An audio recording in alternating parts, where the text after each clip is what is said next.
Illum is-soktat il-kumpilazzjoni fil-konfront ta' numru ta' persuni u kumpaniji brabta mal-inkjesta tal-Maġistrat Gabriella Vella. Fil-fatt quddiem il-Maġistrat Lenart Karwana xedu diversi spetturi li kienu involuti fl-investigazzjonijiet u r-reġistratur tal-qorti. Fost l-oħrajn xed l-ispettur Wayne Rodney Borch li assista fl-investigazzjonijiet tal-Maġistrat u fit-tfittxija li saret Ant Stewart Healthcare u konferma li wara li l-Pulizija rċivew ir-rapporti tal-Awditur Ġenerali ittieħdet id-deċiżjoni li l-korp ma ħassx il-bżonn li jinvestiga.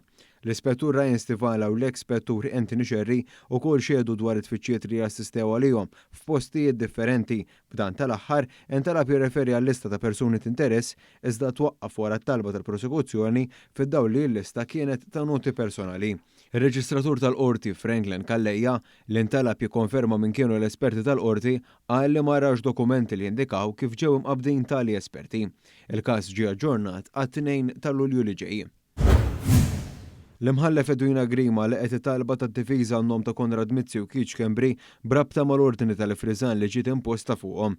B'hekk issa se tkun il-Qorti Kostituzzjonali li se tiddeċiedi dwar il-fatt li d-difiża kellha biss ġimgħa biex twieġeb għall-ordni tal-Ifriżar filwaqt li l-prosekuzzjoni ma kienx kostretta b'dan il-mod. L-Avukat Ġenerali protesta kontra t-talba oriġinali tad-difiża u b'hekk l-ordni tal-Ifriżar tħalliet fis-seħħ.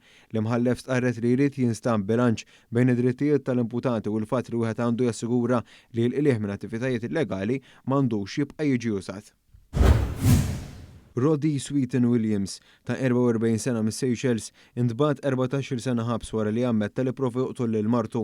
Il-każ imur lura l-Ottubru tal-2017 meta r-raġel qafel lil martu f'kamra taħt l-art fl-inħawi tal-Bajja tar-Rinella. Il-vittma kienet għamlet 4 tiem maqfula far fil-Forti Ricans li wara li kien tefaħħa fil-baħar f'argumenti li kien inqala bejniethom.